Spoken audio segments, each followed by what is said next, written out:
can we judge a book by its cover? As in, judge a person by their cover, their vessel, their appearance. I'm Witch Guinevere Rose, and I'm a professional psychic medium and witch, and yes, I believe that we do in 98% of cases wear our energy on the outside.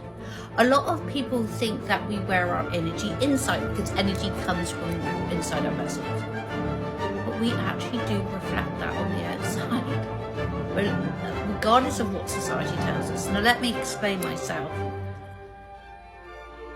98%, and I say 98%, and stay with me, I'll explain the other 2% in a minute, is our identity will reflect on how we present ourselves. Our energy will reflect our identity. Our thoughts, our perceptions, the way we feel will have this way of leaking through and showing itself. So how does it do that? So for example, your interest, your likes, your dislikes will all reflect in how you create yourself. So for me, I'm very Gothic Victorian. I'm a witch. You know, I dye my hair certain colours, I wear certain clothes and certain symbols. You know what I'm about. Where someone else who's maybe into sort of very fairy and whimsical might be a little bit more colourful and kind of wear toadstools. Now, somebody who's not really very spiritual may not wear anything to, you know, might wear things that are like very casual in everyday shops and go with the fashions. Okay, yes, we do wear our identities on the outside. It's called expression. Humans have been expressing themselves since the beginning of time.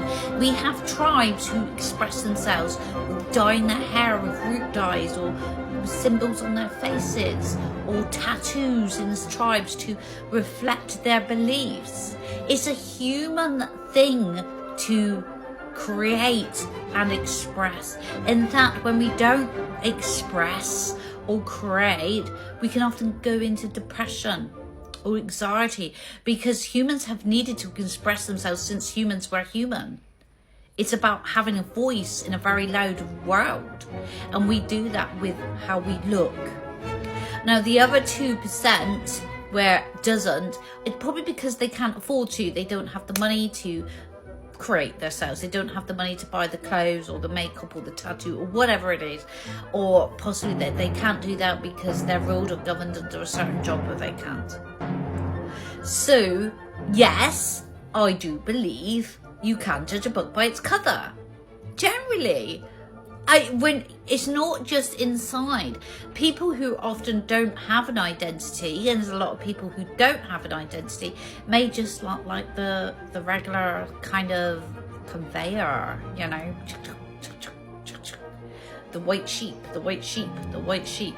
Those who dare to have an identity, who know who they are, who are really kind of connected to their past and more evaluated and more kind of on their journey to their destiny than the others, tend to stand out as alternative or different.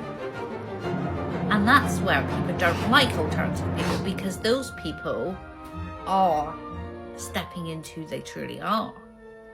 And that kind of threatens somebody who doesn't know who they are and likes to copy everyone else. Now, instead of threatening that person and saying, you don't make it, find out who you are before judging that person, because you might find you're actually more like them than you think. You just need to express